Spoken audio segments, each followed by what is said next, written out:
Olá pessoal e bem-vindos ao De Filme em Filme.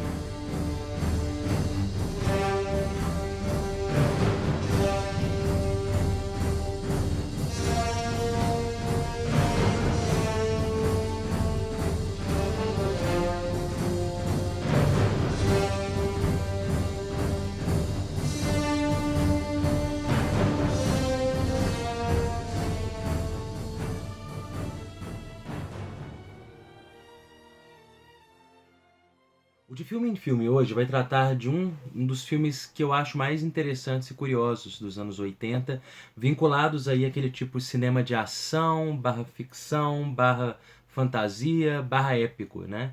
É o filme Conan o Bárbaro, de 1982, dirigido pelo John Milius, né? Um cineasta já famoso por ser roteirista, né? Colaborou em diversos roteiros importantes aí anteriormente, né? Um deles o Apocalipse Now. Então ele toma para si a tarefa de dirigir esse filme, depois de ter dirigido filmes como Dillinger, né? E viria a dirigir alguns filmes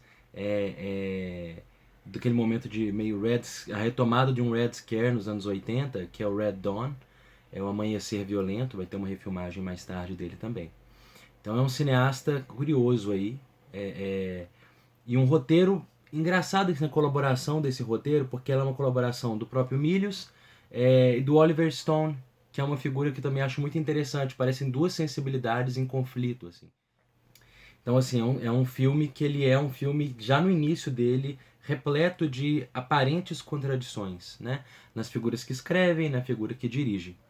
E ele ainda traz uma sensibilidade outra, né, que diz respeito tanto ao autor original, aos quadrinhos que vão seguir isso, né, que é a trajetória do Conan, quanto também ao produtor dele, que é o Dino de Laurentiis. Para quem não conhece o Dino de Laurentiis, é um produtor italiano, né, que ele um dos grandes produtores italianos, vai trabalhar com Fellini, é, assim, é isso, né? Vai produzir La Strada, né? Alguns filmes muito importantes aí do Fellini, desse Fellini inicial. Vai para os Estados Unidos e vai acabar produzindo filmes tipo King Kong, né? Com a Jessica Lange, né? Dirigido pelo John Guillermin e o Jeff Bridges, né? É um filme assim em outra expectativa, em outra perspectiva, né? Em relação aos do Fellini, enfim. E vai acabar produzindo esse tipo de filme, né? Quando eu me refiro a esse tipo de filme, eu estou me referindo a uma ideia uma ideia pré-concebida que as pessoas têm em relação a esse tipo de filme, né? Essa fantasia repleta de testosterona dos anos 80, né? Esse tipo de conceito ele não me agrada muito. Ele me desagrada, na verdade, tanto quanto o filme chamado, né, aspas, muitas aspas nisso, né, o filme de mulher, aquela ideia de comédia romântica voltada essencialmente para o público feminino, o que eu sempre tive dificuldade de perceber, porque eu sempre gostei muito de comédias românticas e sempre gostei muito desse tido filme para os caras, né? Assim, então são dois conceitos que não me agradam nem um pouco, assim. Eu acho que um tá mais perto do outro que a gente costuma imaginar. Então, é um filme da década de 80. Eu já falei um pouco dessa década, né, e do quão eu acho ela fascinante no nosso de filme em filme número um, que foi sobre o Bala de Prata. E eu quis retomar essa conversa hoje para falar um pouco desse tipo de filme, esse tipo de filme de ação, especialmente com a figura ali, né, o filme que lança uma figura emblemática do que será esse filme de ação nos anos 80, que é o Arnold Schwarzenegger.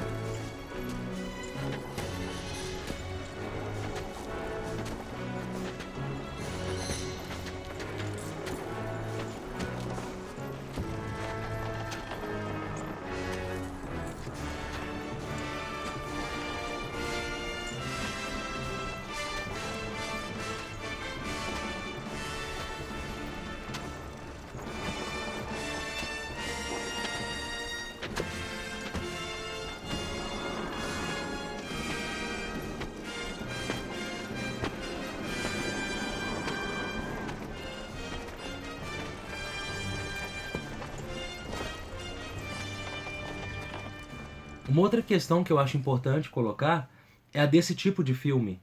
que a gente vai chamar aí de filme de fantasia, né? E aí você tem um grande expoente que vem na década anterior, a década de 70, especificamente em 77, com a ascensão dos blockbusters, né? Que é uma ascensão que ela tá aí até hoje, que é o filme Star Wars, né? Uma fantasia espacial.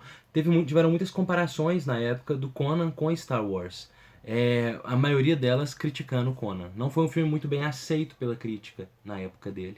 Não consigo, inclusive, precisar se hoje ele é um filme um pouco mais bem aceito. Eu acho uma obra-prima, por vários motivos.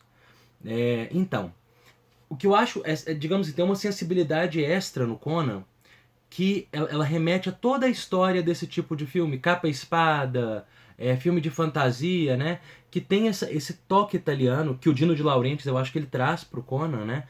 Que tá aí desde expoentes como Mário Bava, né? Fazendo a sua série de Hércules aí na Itália. Enfim, então você tem um toque ali, né? Um pouco mais brutal, um pouco mais corporal, um pouco mais tátil. Eu sempre tive a sensação do Conan como um filme muito tátil, um filme muito repleto de corpo, né? Suor, é, sangue para todo lado, né? É um filme violento.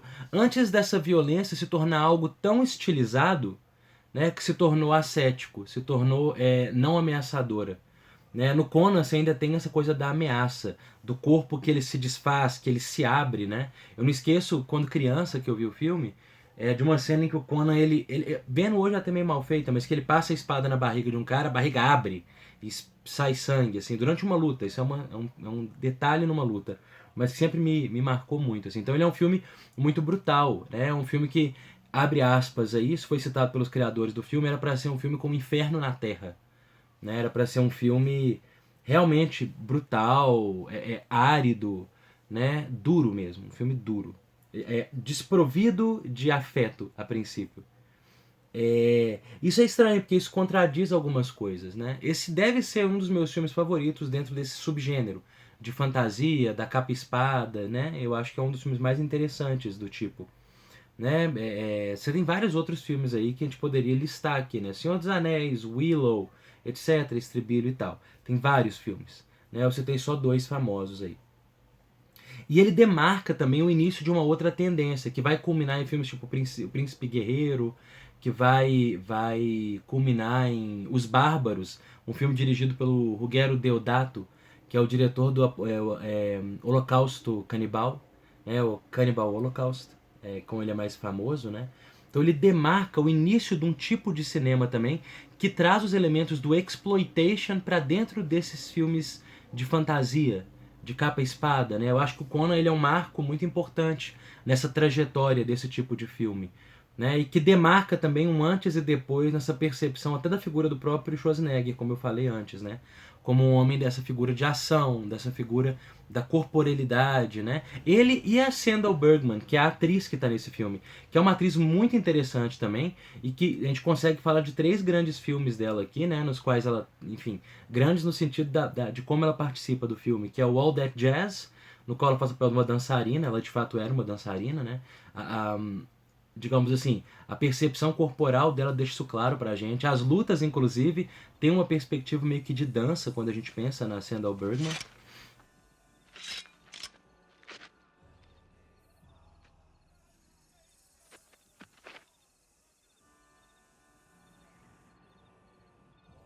You're not a guard. Neither are you. Thieves, like yourself. Come to climb the tower. You don't even have a rope. Two fools who laugh at death. Do you know what horrors lie beyond that wall? No. Then you go first. O segundo filme dela, que vale a pena mencionar, é o próprio Conan. E o terceiro é o Welcome to Frogtown. Hell Comes to Frogtown. Que é um filme super B, né? Mas no qual a presença dela também demarca um lugar interessante, assim.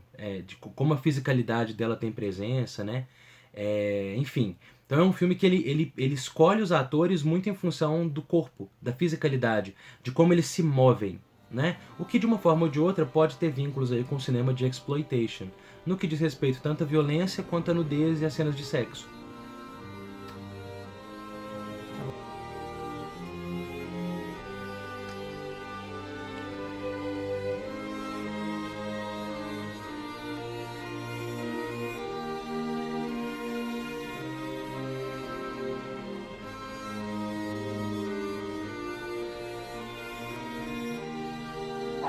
Essa cena da espada, ela é fascinante, né? Primeiro pela figura ali que está posta, mas também porque ela é sobre várias coisas.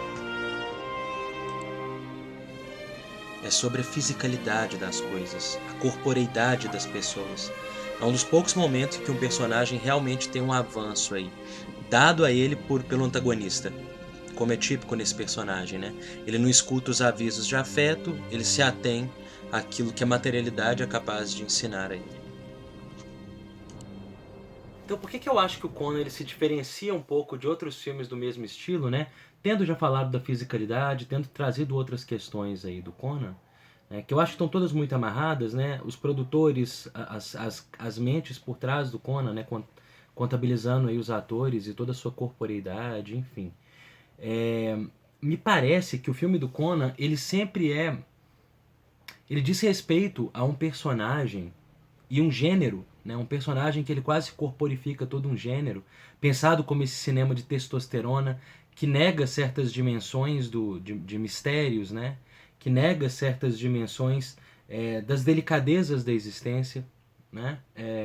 Enfim, que ele nega diversas dimensões que parecem contrárias a essa fisicalidade. Tem uma cena no Conan que é de uma extrema beleza.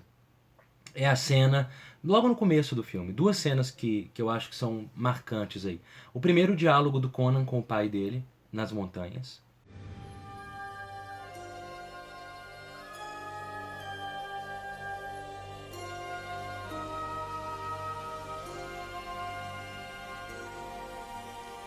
Fire and wind come from the sky, from the gods of the sky. But Crum is your god. Crum, and he lives in the earth. Once giants lived in the earth, Conan. And in the darkness of chaos, they fooled Crum. And they took from him the enigma of steel.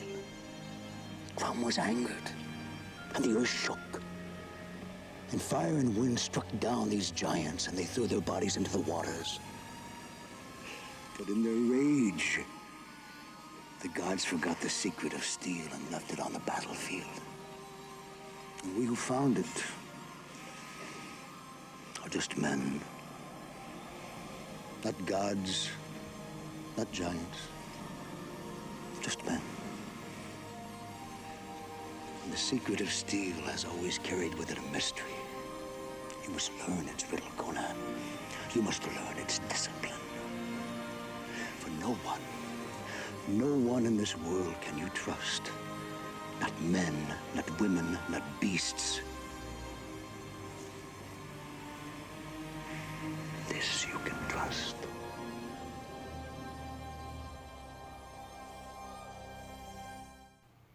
E esse diálogo ele é tão interessante porque ele nos fala de um certo afeto ali que tangencia ou perpassa, eu acho que até mais precisamente perpassa a dimensão do masculino nesse filme. Mas ele traz algo de um mistério, mas um mistério que está atravessado pela brutalidade, um mistério que ele está atravessado por uma ideia de violência, pela fisicalidade do aço, uma forma que ela está desprovida de calor, né? Desprovida de uma noção de afeto, né? Vinculada a uma dimensão bélica. Mas pelo domínio bélico, você vê que entre pai e filho existe uma dimensão de afeto, ainda que numa dinâmica absolutamente desoladora e terrível. Né? O que ele está falando basicamente ali é da violência como uma solução final para todos os conflitos humanos. Isso parece demarcar a figura do Conan, até mesmo quando ele vê o que eu diria que é a segunda cena, que é a morte da mãe, que ele presencia.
Poucas cenas em qualquer filme são tão eloquentes para falar da brutalidade e da ausência que segue o ato da brutalidade, né? O vazio que toma seu lugar.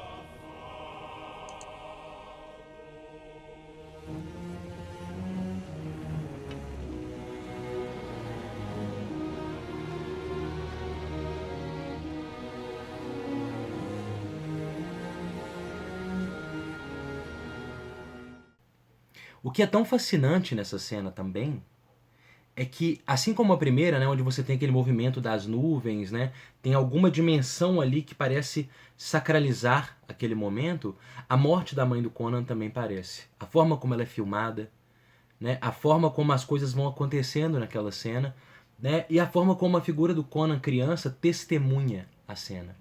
Né? Testemunhar é algo muito importante. Ele é um personagem que seria de ação, mas boa parte do filme ele está testemunhando coisas. Ele está surpreendido por certas dimensões no mundo.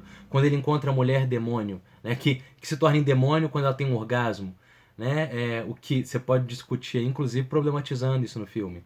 Né? E quando ele vê a serpente gigante, enfim, diversos momentos ele vai encontrar coisas que o surpreendem, que o fazem arregalar o olho, né? E é um personagem que ele é quase desprovido da capacidade verbal, o que diferencia ele muito, especialmente dos quadrinhos, né? Onde ele está sempre falando, é um personagem insondável. A gente não tem muita informação sobre o Conan na perspectiva dele, né? Reza a lenda que ele seria o narrador do filme. Ainda bem que isso não deu certo, né? Que acabou sendo o Mako, o ator, que narra o filme. Enfim, então ele é um filme que, embora ele tenha esse personagem que representa todo um gênero, né, essa espécie de gênero testosterona do cinema, pensado como tal, né, numa espécie de preconceito com o próprio gênero, eu acho que é um filme que ele tem uma busca constante por uma dimensão do espiritual no mundo. Inclusive por isso que ele está sendo discutido nesse mês. Né? Me disseram uma vez, né, eu vou citar aqui uma frase, que me foi dita numa vez que eu comentei esse filme, que ele parece um RPG mal jogado. E de fato, ele parece um RPG mal jogado, se você pensar que o RPG tem missões que têm que ser cumpridas, elas são objetivas, né? Não são pessoas transitando perdidamente em certos lugares, né? Ou seja, como roteiro, ele pode parecer ter problemas, mas é aí que eu acho que o filme encontra a potência dele.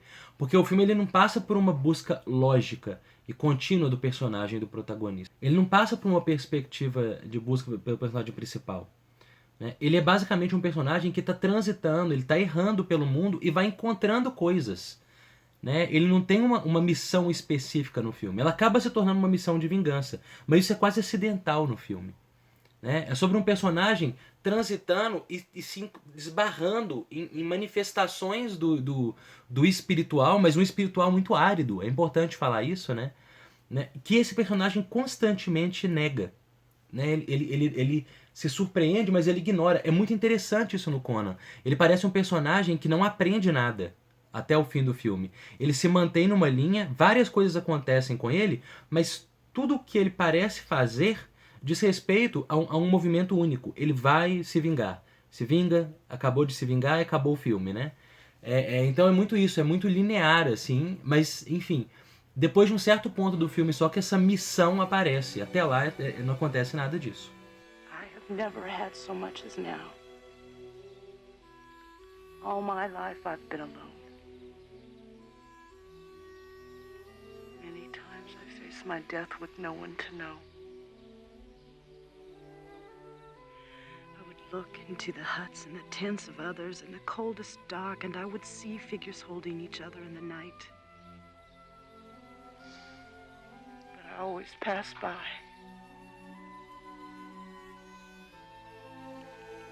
You and I, we have warmth. That's so hard to find in this world. Please, let someone else pass by in the night. Let us take the world by the throat and make it give us what we desire.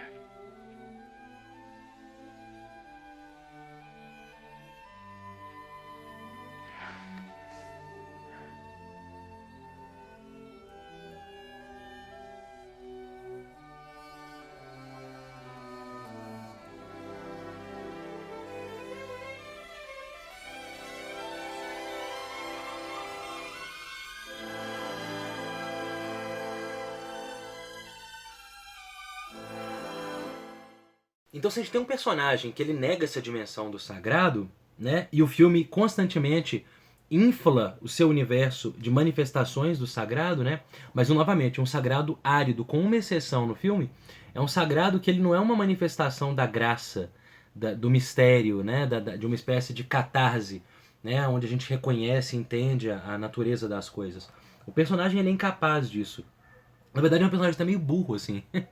É um personagem que ele é realmente um brutamontes, assim. E é muito interessante seguir esse trajeto, né? De um personagem que ele é um pouco incapaz de aprender. Né? Pelo menos na duração desse primeiro filme.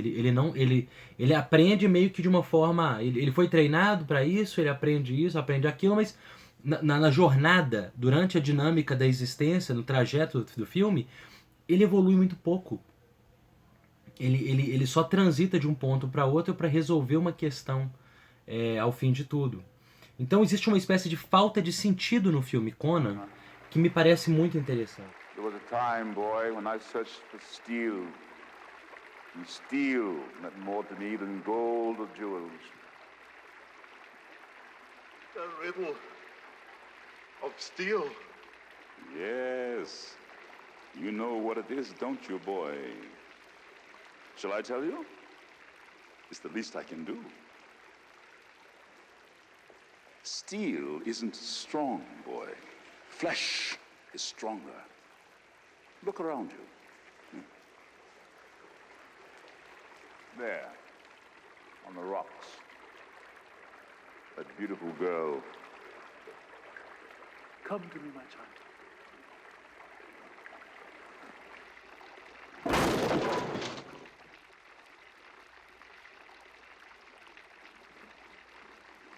That is strength, boy. That is power. The strength and power of flesh. What is steel compared to the hand that wields it? Look at the strength of your body, the desire in your heart. I gave you this.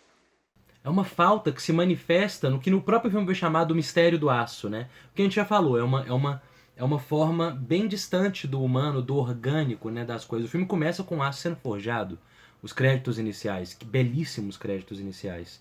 Né? E a música, ela pontua um pouco uma coisa estranha no filme, porque ele é um filme brutal, árido, né, duro, onde as coisas são muito violentas e os afetos são muito curtos, eles aparecem pouco no filme, eles são pouco representados no filme.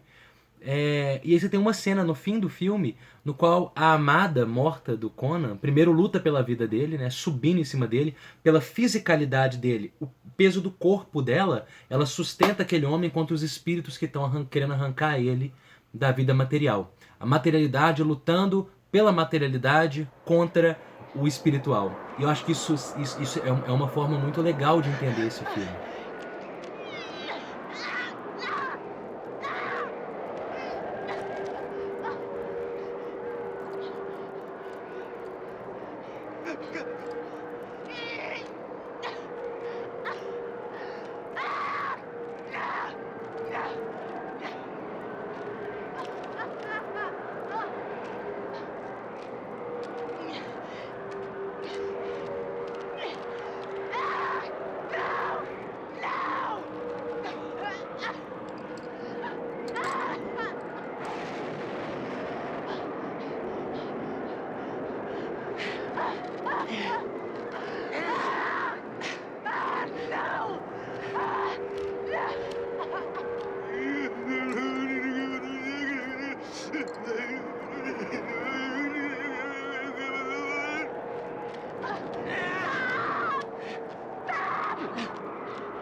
They're gone. They're gone. Existe, assim, alguma coisa muito romântica em relação a personagem, né, da Bergman, mas também a esse universo, né? Tem um resquício de esperança aí, que é desperdiçado, mas que existe.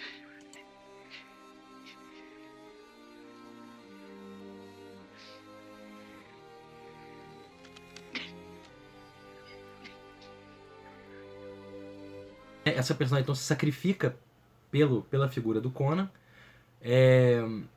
E aí, próximo do fim do filme, na batalha final, a figura do Conan está sendo quase derrotada e ele é salvo pelo espírito luminoso, ofuscante da mulher amada. O espírito da mulher amada, que volta quase como uma valquíria, né? Uma figura mítica ali para salvar ele e ofuscar o inimigo. Do you want to live forever?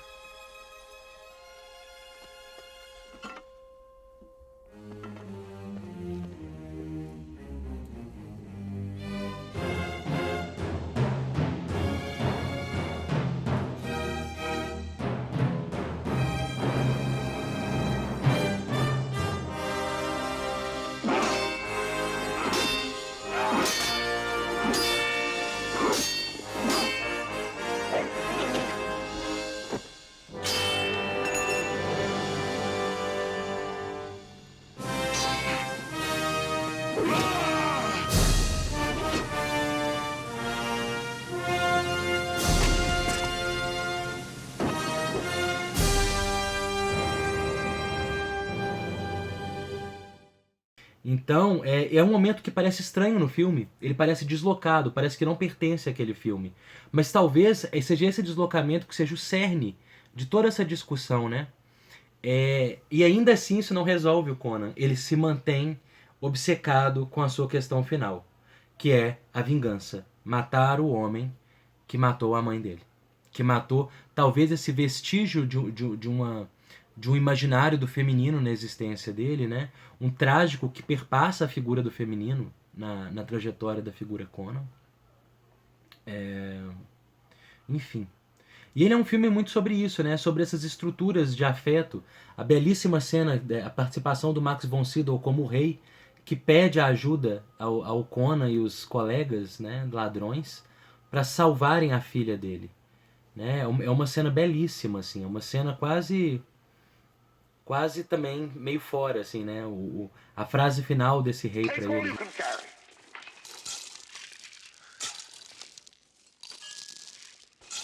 There's more. There's much more. Enough to become kings yourself.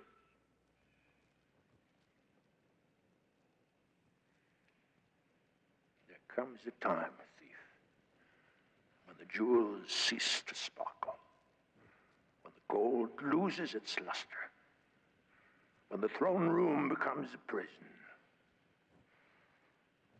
and all that is left is a father's love for his child. O que nos leva ao fim do filme, né? Depois de todo o trajeto, depois de tudo que ele fez, tudo que foi, digamos, conquistado, a vingança, né, dele foi conquistada. Uma cena até meio triste, assim, porque ele decapita o inimigo e ele joga escada abaixo. E aí você escuta aquele som meio oco da cabeça rolando. Plac, plac, plac. É meio patética a cena.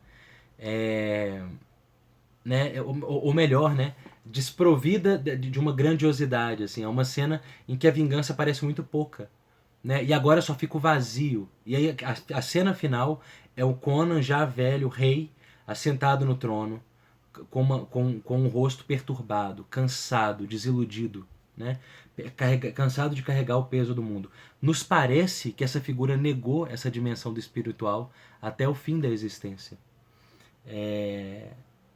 Então é isso, assim, é um filme que ele é um tratado sobre a brutalidade no mundo e sobre a nossa incapacidade de encontrar os resquícios do fabuloso na existência quando eles estão suplantados pela brutalidade, que é tudo que nós conseguimos aceitar. Me parece até um filme esperançoso em alguma dimensão.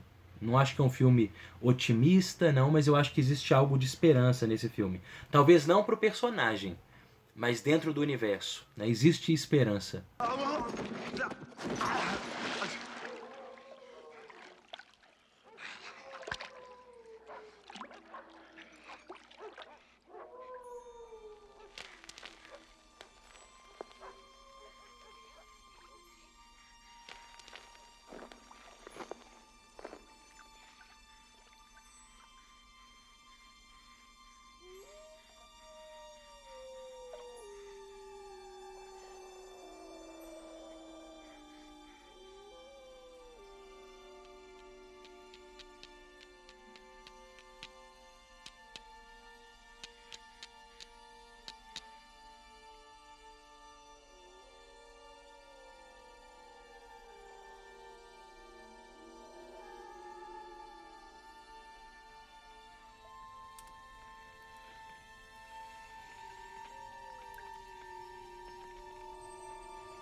Em alguns momentos, parece que o Conan está sendo observado por figuras do passado, né?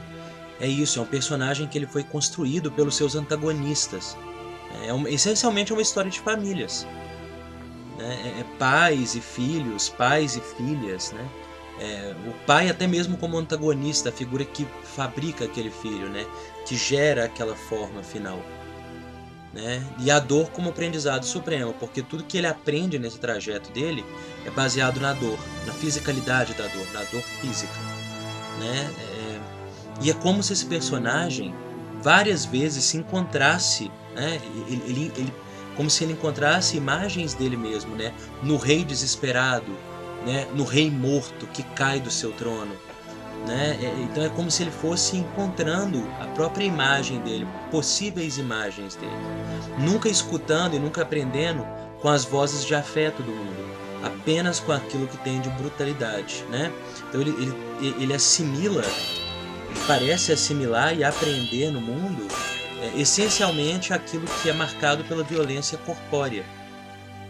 Apesar, é só através desses indícios que ele ao mesmo tempo ele aceita e rejeita o sagrado. É tocado para o sagrado, mas quase que expulsa ele de si.